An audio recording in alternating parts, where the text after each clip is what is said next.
Қайырлы күн, құрметті желі қолданушылары. Тікелей эфирде ашық әкімдік Әсем Сарбаева мен біздің бүгінгі спикеріміз Маңғыстау облысының энергетика және тұрғын үй коммуналдық шаруашылық басқармасының басшысы Айдос Хамиев. Добрый день, уважаемые зрители. В прямом эфире ашық әкімдік Әсем Сарбаева. Сегодняшний спикер нашего проекта Айдос Хамиев, руководитель управления энергетики и жилищно-коммунального хозяйства Маңғыстауской области. Құрметті желі қолданушылары, бүгінгі спикерімізге қояр сауалдарыңыз болса, тікелей эфирде сұрақ қою мүмкіндігін өткізіп алмаңыздар. Айдос Таңғалиұлы, қош келдіңіз. Саламатсыз ба? Қалыңыз қалай? Рахмет, жақсы. Енді біз ашық әкімдік жобасы жөнінде естіп көріп жатқан боларсыз. Алдын ала аңдатпа береміз. Міне ертең осындай басқарманың басшысы келеді, сұрақтарыңыз болса қойыңыздар деген сияқты. Шыны керек, сұрақтар ондай көп түскен жоқ. Енді қазір тікелей эфир барысында желі қолданушылары өздерін толғандырған сауалдарын қоя жатар деген ойдамын. Енді шыны керек, биыл Ақмаржан қалақтауымыздың туған күнде міне жақындап қалды. Осы қыркүйек айының соңы, қаламыз күн санап көркейіп, өсіп, кеңейіп жатыр, қуаныштымыз. Десе де әсіресе қаламыз солтүстік бағытқа қарай жақсы көркейіп өсіп жатыр. Енді жаңа шағын аудандар, жаңа үйлер салынып жатыр. Сол үйлерді негізінен инфрақұрылыммен қамту жағы қалай болып жатыр? Мәселен, ауыз су, газ, электр энергиясы, жылу деген сияқты. Соған тоқталып өтсеңіз. Сұрағыңызға рахмет. Әрине, бүгін облыс орталығы қарқынды даму үстінде, солтүстік бағытта қарқынды дамып келеді. Оның ішінде әлеуметтік нысандар, көп пәтерлі тұрғын үйлер және басқа да қажетті инфрақұрылымдар іске асырылуда. Бұл нысандарда біріншіден әрине сумен, электр көзімен, жылу энергиясымен қамтамасыз ету басты мақсаттардың бірі. Сол себепті бүгінгі таңда Ақтау қаласы әкімдігімен жаңа 8 шағын ауданның инженерлік инфрақұрылымын жасақтауға да кірісіп кетті. Жоспарлы жұмыс жүргізілуде, барлық іс-шаралардың белгіленген мерзімдері айқындалған және облыс басшысының күнделікті бақылауында деп айтқым келеді. Бұған қоса барлық энергия көздері қолда бар өндіруші кәсіпорындармен қамтамасыз етілетін болады. Бір ғана мәселе, ол жылу мәселесі. Жылу мәселесін қамтамасыз ету мақсатында Ақтау қаласында 35 шағын ауданында қазандықтың құрылысы жоспарланып отыр. Нақты айтатын болсақ, бүгінгі таңда сол қазандықтың қажетті көлемінде жобалау жұмыстары атқарылуда. Биыл ма ол? Биыл келесі жыл көктемге дейін жобалау жұмыстарын аяқтаймыз деген жоспар бар, және іске нақты асыру келесі жылдың еншісінде болып есептеледі. Қазандық жаңа шағын аудандарды қамтиды ғой? Жаңа шағын аудандарды қамтитын болады. Нақты айтқанда, жаңа айтып отқан, солтүстік бағытта өсіп жатқан жаңа 8 шағын аудан айқындалды. Сол 8 шағын ауданды толықтай қамтамасыз ететін болады. Бұл жылуға қатысты, ауыз су? Жылуға қатысты. Ауыз су және электр энергия көздері ол қолданыстағы өндірушілермен қамтамасыз етілетін болады. Түсінікті, рахмет. Енді қазіргі пандемия коронавирус кезінде, өткенде осыдан бірнеше ай бұрын үкімет тарапынан 15 мың теңге көлемінде осы коммуналдық төлемдерге жеңілдіктер берілген болатын. Біздің облыста бұл шара қалай жүзеге асты, қанша отбасына осындай көмек көрсетілді, сол жөнінде айтып өтсеңіз. Сұрағыңызға рахмет. Осы пандемия кезінде үкіметпен нақты шешім қабылданған болатын. Оның ішінде осы тұрғындардың коммуналдық төлемдерін өтеу бойынша. Бұл бойынша тиісті министрлікпен тәртібі қағидалары бекітілген болатын. Соның аясында мамыр, маусым айларында тиісті төлемдер жүргізілді. Негізінен бұл көмек осы мына осал топтарға тиесілі болатын. Өңірімізде бұл аудан қалаларда осы іс-шара атқарылды және барысында Маңғыстау облысының 41 мың азамат-азаматшалары хабарласқан болатын. Олардың 38 мың 93-і қарастырылып қолдау тапты және барлығы өңірге 1 миллиард 193 миллион теңге осы коммуналдық төлемдерді өтеуге жұмсалды. Атап айтсақ, осы карантин шаралары кезіндегі 2 ай мерзімге коммуналдық өтемдер өтелді.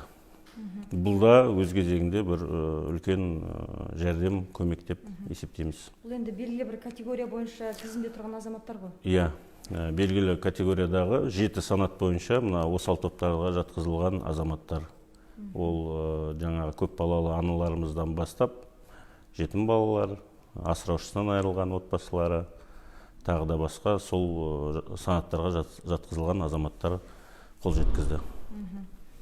Құрметті желі қолданушылары, естеріңізге сала кетейін, тікелей эфирде біздің бүгінгі спикеріміз Айдос Хамиев, Маңғыстау облысы энергетика және тұрғын үй шаруашылық басқармасының басшысы.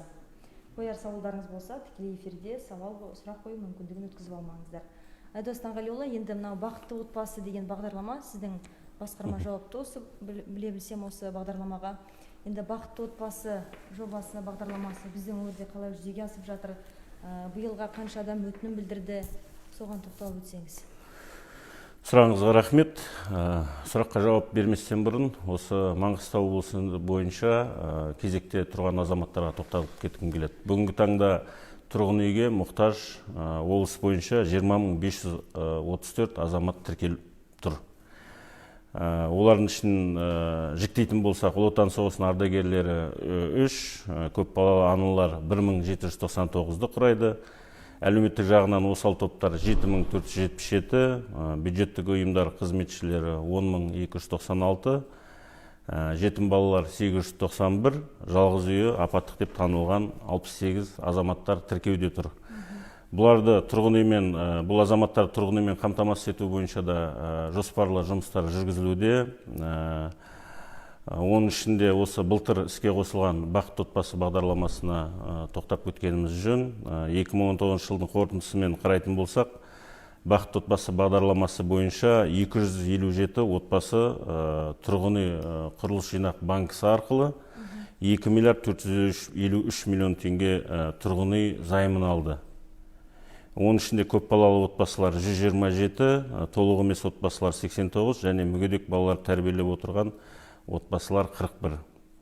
Ағымдағы жылы бақытты отбасы бағдарламасы бойынша белгіленген лимит саны 163-ті құрайды. Демек, биылғы жылы 163 біздің тұрғындар баспаналы болады деген сөз. Облыс көлемінде.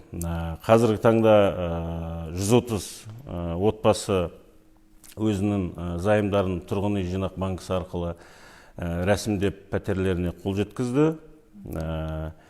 Бұның ішінде де басым бөлігі көп балалы аналар, олардың саны 49-ды құрайды, толық емес отбасылар 56 және мүгедек балалар тәрбиелеп отырған отбасылар 25. Бұл жұмыстар енді жыл сайынғы жүйелі түрде жалғасатын болады. 161 отбасы дедіңіз ғой, тізімде тұрғаны. Салыстырмалы түрде өзге облыстармен бұл көп па аз ба? Өзге облыстармен салыстырғанда негізінен бөлу сол кезекте тұрған азаматтардың санына қарай тіке байланысты болып отыр. Сонда 130 отбасы биыл жыл соңына дейін баспаналы болады, иә? Баспаналы болады. Бұл жерде атап өткім келетіні тек қана бақытты отбасы бағдарламасы аясында. Өзіңізге мәлім, қазір осы Нұрлы жер мемлекеттік бағдарлама аясында тұрғын үймен қамтамасыз ету бойынша нақты шаралар қабылданып жатыр. Қазіргі айтайын дегенім, тұрғын баспаналы болу үшін инструменттер өте көп. Өте көп, және сол инструменттерді біздің мақсатымыз тиімді пайдалану. Біздерге берген мүмкіндікті тиімді пайдаланып, халыққа жеткізу және осы рәсімдерден өтуде үйлестіру жұмыстарын атқарамыз. Осы орайда 1 миллион теңге қателеспесем сертификат беріледі, соған тоқталып өтсеңіз. 1 миллион теңге сертификат бұл бастапқы жарнаны өтеу мақсатында беріледі. Бұл да мына бастапқы жарна білесіз, ол да басты талаптарының бірі банктердің. Қанша пайыз болу керек ол? 10% көлемінде. Үйдің сомасының 10%, иә? 10% көлемінде сертификаттар, тұрғын үй сертификаттары беріледі, және тұрғындар сол сертификаттарды ала отырып, ары қарай өздеріне пәтерлерін рәсімдейді. Түсінікті, рахмет. Енді жаңартылған энергия деп айтып жатырмыз ғой, жасыл экономика деп жатырмыз. Сол жерде күн жел электр станцияларын салу бойынша қандай жоспар бар? Бізде Батыр ауылында бар, және мына әуежайға, аэропортқа бара жатқанда жолда бар станциялар сондай. Соларға тоқталып өтсеңіз. Бүгінгі күні өңірімізде жаңартылған энергия көздерін дамыту бағытында да нақты жұмыстар жүргізілу үстінде. Былтырғы жылдарды алатын болсақ, 18-19 жылдары бізде 3 нысан пайдалануға берілген болатын. Оны біріншісі өзіңіз айтқан Батыр ауылындағы қуаты 2 мегаватт күн электр станциясы пайдалануға берілді. 2019 жылы Түпқараған ауданы бойынша 2 нысан, атап айтсақ Ақшұқыр селосында жел электр станциясы пайдалануға берілді.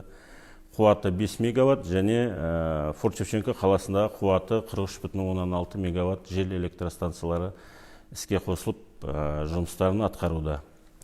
Бүгінгі таңда бұл бағытта жұмыстар жоқ емес. Атап айтатын болсақ, биылғы жылға 2 жобамыз бар.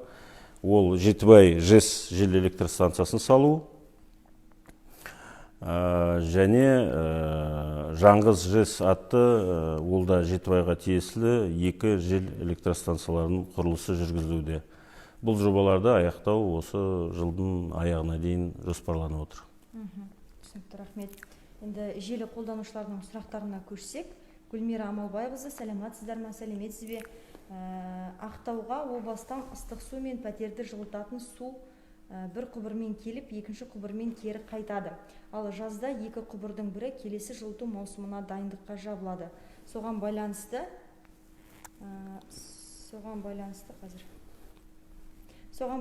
су айналымында тоқтайды. Егер де циркуляциямен айналдырып жіберетін болсақ, үйдегі батареялар ысиды. Сондықтан маектен бір трубамен жібереміз. Циркуляция жаз мезгілінде тоқтатылады. Қала солай жоспарланған деп түсіндіруде. Дегенмен де олардың айтып отырғаны бір құбырмен жіберіп, циркуляция болмауы тұрғылықты халықтың мәселесі болмауы керек. Халықтың одан да басқа проблемалары жетіп жатыр. Сонда өмір бойы осылай күн кешеміз бе, әлде шешімі бар ма дейді?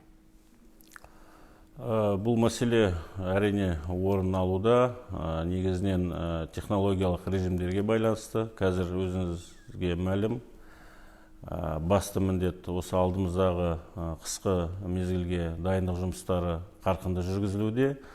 Және көбіне осы ыссы суға қатысты мәселелер осы жылыту маусымына дайындық барысында орын алып отырды.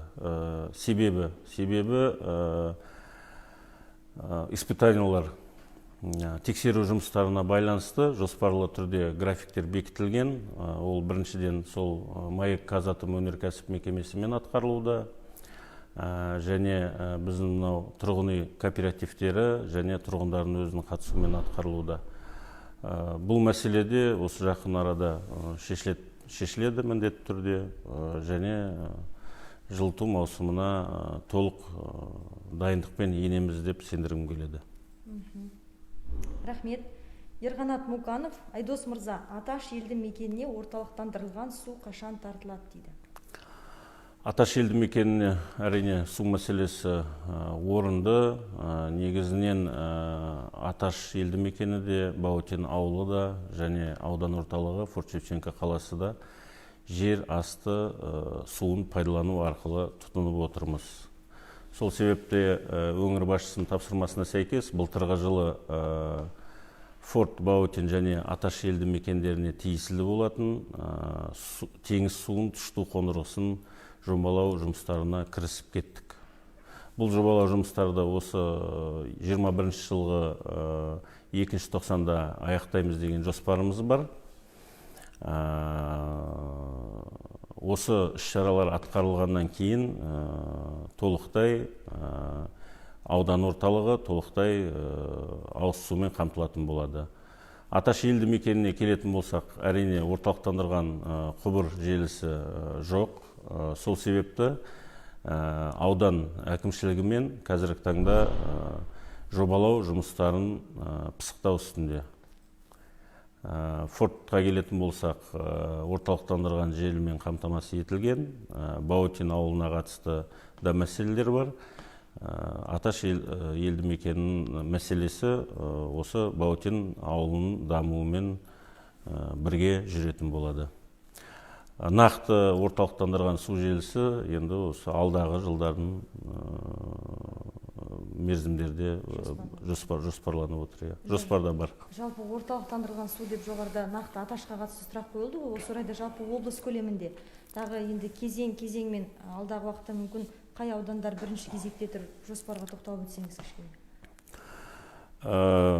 Маңғыстау облысы суға қатысты алатын болсақ, бізде өңірімізде сумен жабдықтау желілерінің жалпы ұзындығы 3645 шақырымды құрайды. Және қазіргі таңда бағдарламалар аясында елді мекендерді орталықтандырған су желісімен қамтамасыз ету жұмыстары атқарылуда. Түпқараған ауданын алатын болсақ, қазіргі таңда қарқынды жұмыстар Ақшұқыр ауылында жүргізілуде. Орталықтандырған су желісімен Мұнайлы ауданы. Негізінен бөліп жаратын ештеңесі жоқ. Барлық аудан қалаларда үздіксіз бұл жұмыс атқарылады. Жоспарлы, әрине енді мынау жаңа құрылған шағын аудандар немесе жаңа бір массивтерде, елді мекендерде болмауы мүмкін, бірақ барлық бағыт бойынша нақты жұмыстар жүргізілуде. Әрине енді бүгін ертең аяқталмауы ықтимал, бірақ алдағы мерзімдерде толық қамтамасыз етілетін болады. Бұған қоса енді источник дейміз, сол құбырларды сумен толтыру мәселесі. Өңірімізде ел біледі, бір ғана кәсіпорын, ол Маяк Казатом өнеркәсіп, тәулігіне 50 мың текше метр су өндіріп халыққа береді. Бұған қоса Каспий су тұщыту зауыты бүгінгі таңда осы теңіз суын тұщыту бағытында үлкен жұмыстар атқарылуда. Қысқаша айта кететін болсам, ол Каспий су тұщыту зауытын кеңейту мәселесі күн тәртібінде. Бұған қоса Кендірлі аймағында су тұщыту зауытының құрылысы бастау мәселесі күн тәртібінде. Құрық ауылынан тәулігіне 50 мың текше метр ауыз су өндіретін зауыттың құрылысының негіздемелерін айналысудамыз бүгінгі таңда. Қаражанбас кен орнында 17 мың тәулік ауыз су өндіретін зауыттың құрылысы қарқынды жүргізілуде, және осы 21 жылдың басында іске қосамыз деген жоспарларымыз бар. Негізінен бұған қоса айтқым келеді, осы суға қатысты көптеп осы әлеуметтік желілер пайдаланушылары бар, өзіміздің өңірдің азаматтары бар, суға қатысты алаңдаулы. Оны әкімдік жақсы біледі. Бүгінгі таңда өңір басшысының тапсырмасымен 5 жылға арналған ауыз сумен қамтамасыз ету жоспарының жобасы жасақталды. Бүгінгі таңда қоғамдық кеңеске қарауына енгізілді. Сонан соң осы елге ұсынылатын болады жоспарымыз. Ол жоспарда осы суға қатысты барлық мәселелер, осы біздің азаматтардың күнделікті қойып жүрген ұсыныстары, ескертпелері барлығы ескерілген. Нақты жоспардың аясында бұдан былай жұмыс атқаратын боламыз. Алдағы уақытта енді жаңағы зауыттар салынса, Маяк болсын, Каспий су тұщыту зауытының жұмысын біршама жеңілдетеді ғой енді. Әрине, біршама жеңілдететін болады. Бұған қоса осы Ақтау қаласына бірінші кезекте суды толық көлемде жеткізу мақсатында суаруға мәселесі жазды күндері орын алып келеді. Пиковый период дейді, суды ең көп мөлшерде тұтыну мерзімдері.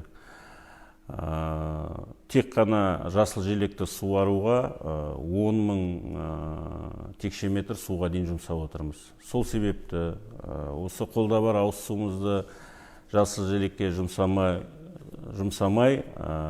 орнына қазір мына кәріз желілерімен шығатын суларды тазарту жобасында қолға алдық.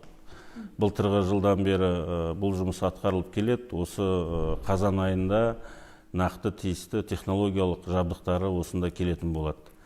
Ауыз суды болашақта, жасыл желектерді суаруды болашақта екінші мәрте тазалаудан өткен суды бағыттауды жоспарлап отырмыз. Бұл дегеніміз үнемдеу мәселесі және халыққа жіберілетін ауыз суды жасыл желектерге жұмсамау мәселесі. Осындай мәселе бұл жобаны да жақын жуық аралда іске қосамыз деген ойларымыз бар. Рахмет. Гүлмира Амалбайқызы, жыл сайын осылай болады, тек биыл емес, жауап толық емес, сұраққа дұрыс түсінбеген сияқты дейді жаңа сұрақты. Жылыту маусына дайындықты сұраған жоқпын негізі дейді. Циркуляцияға қатысты қойылған сұраққа қанағаттанбай отыр, толықтырамын десеңіз.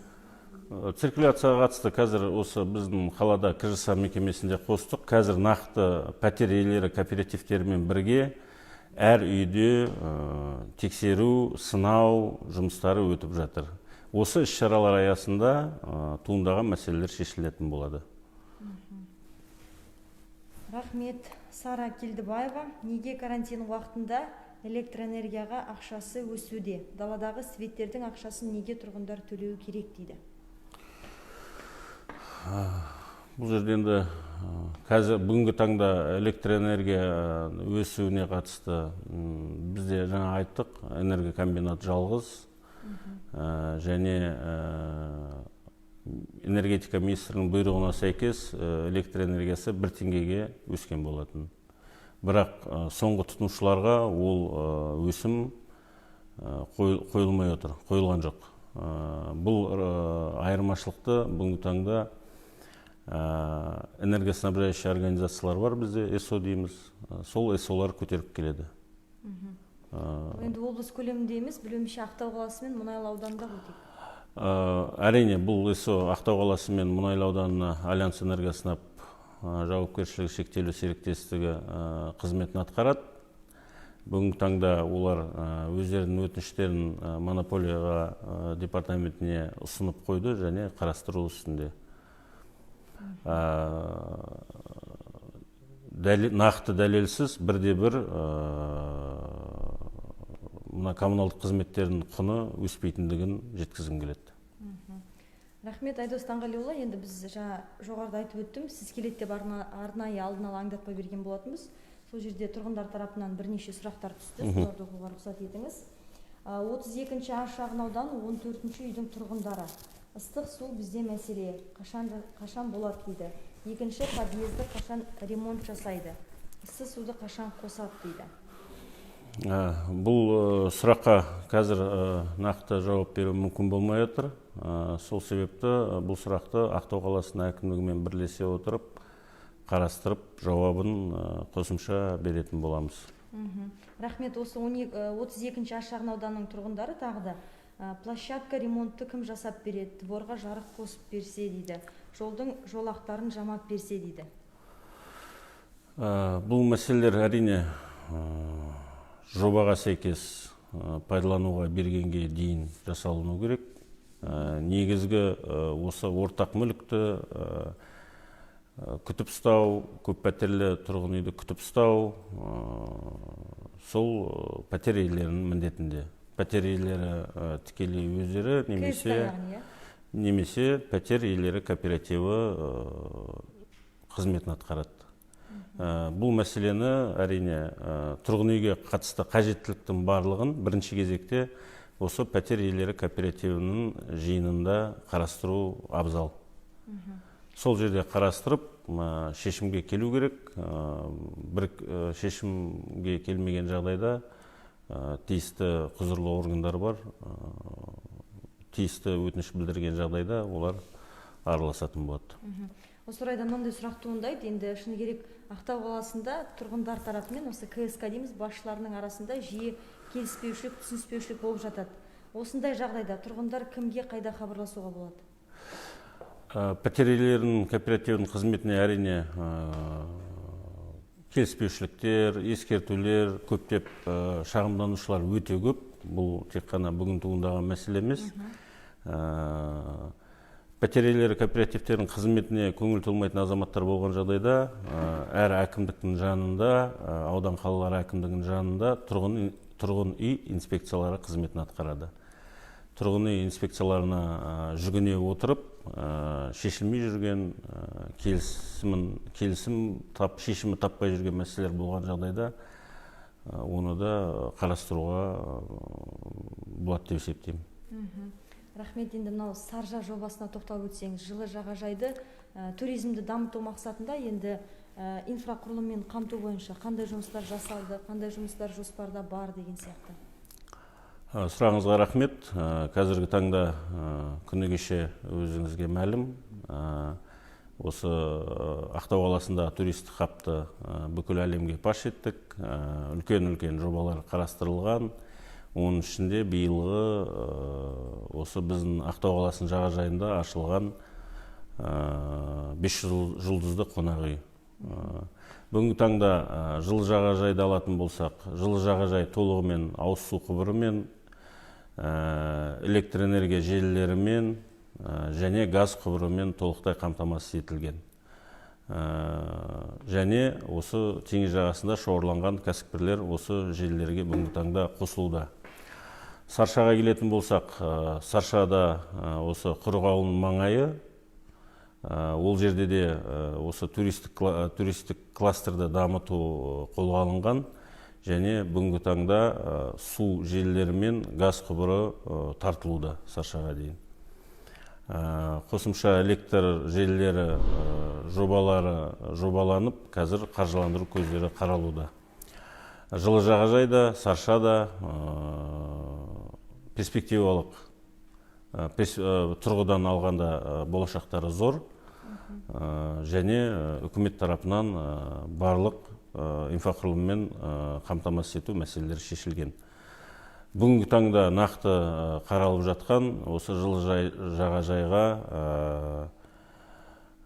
кос дейміз, кәріз желілерінің құрылысы күн тәртібінде тұр, және нақты шешімдерде бар, осы кәріз желісімен алдағы уақытта қамтамасыз етілетін болады. Осы орайда енді жалпы 5 жұлдызды қонақ үйде отырғанымыз рексіз қонақ үй ғой. Соған дейін барлық жерде инфрақұрылым желілері тартылған, иә? Демек, шет елден инвесторлар тарту бойынша немесе қызығушылығы бар кәсіпкерлерді шақыруға мүмкіндік мол, иә? Сол жерден бизнесін бастауға. Бүгінгі таңда әкімдік өз тарапынан барлық желілермен қамтамасыз етіп отыр. Ендігі кезек осы біздің инвесторларымыздың өңірге келіп, өздерінің кәсіптерін алаңдамай іске асыру болып табылады. Рахмет. Желі қолданушының сұрағы Жібек Ахметова, 17-ші шағын аудан Мерет тұрғын үй электр желісіне қосу мәселесі бар. Құрылыс жүргізген кездегі уақытша желімен отырмыз. Ақтау қалалық желісіне қосылу үшін ячейка жоқ деп отыр. Застройщик өз қаражатын төлеп ячейка сатып алып қою керек деп отыр қалалық әкімдік. Осыны шешіп беруіңізді сұраймыз дейді. Сұрағыңызға рахмет. Бұл мәселе бар.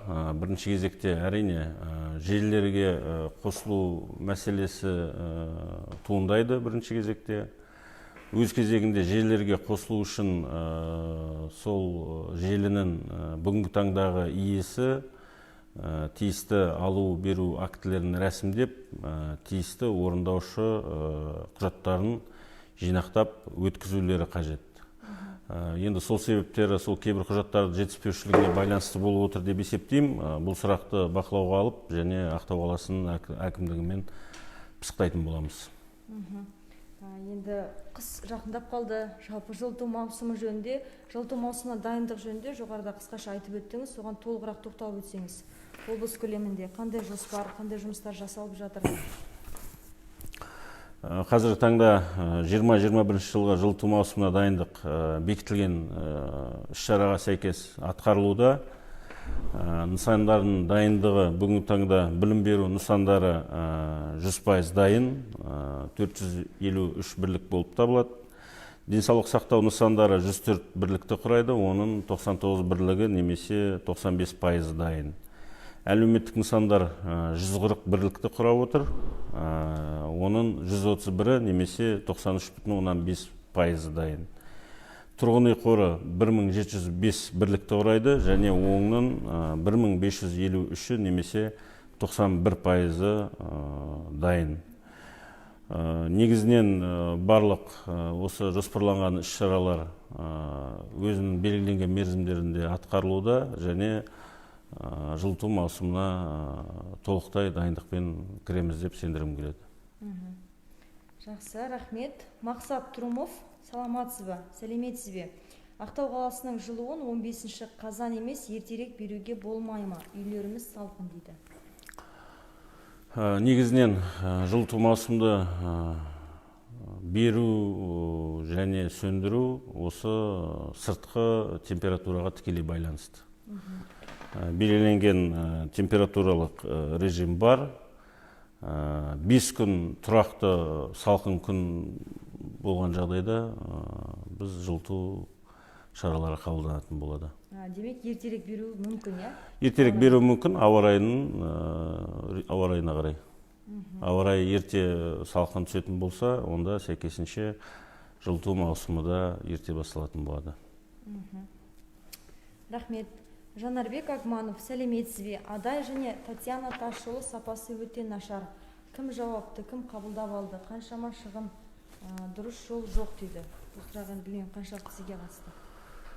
Енді салынып жатқан жолдың өзінің тапсырыс берушісі бар, орындаушысы бар, әр құрылыстың өзінің қатысушылары бар және қадағалаушы қызметтері де бар. Бұл жолдың тапсырыс берушісі автомобиль жолдары басқармасы болып табылады және сол тапсырыс берушімен тікелей сұрақтар болған жағдайда өтініш білдіріп хабарласуға болады деп есептеймін. Ақтау қаласы енді туризм, Ақтау өңірімізде жалпы туризм қарқынды дамып жатыр. Енді алдағы уақытта кеше елбасы да келіп кетті сапарында. Осы орайда Қос бір теңіз жағасында орналасқан жерде жаңағы жағымсыз иіс шығады деп демалушылар жиі шағым айтып жатады. Осы орайда Қос бір кәріз айдау станциясы жаңа қаланың бас жоспарына сәйкес сол жерде кәріз айдау станциясы болады деген. Осы бағытта қандай жұмыстар жасалып жатыр? Әрине, Қос бірдің қатысты мәселе өте көп. Бүгін тозығы бүгінгі таңда жоғарғы деңгейге жеткен. Сол себепті бұрынғы жылдары Қос 2 ғимараты осы облыс орталығына кіреберіске орналастырып іске асырылған болатын. Бүгінгі таңда жартылай сол Қос 2 қабылдап отыр.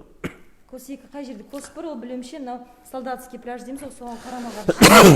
Ал Қос 2 ол қай жер? Қос 2 35-ші ауданнан әрірек. Автоцонның ары жағында.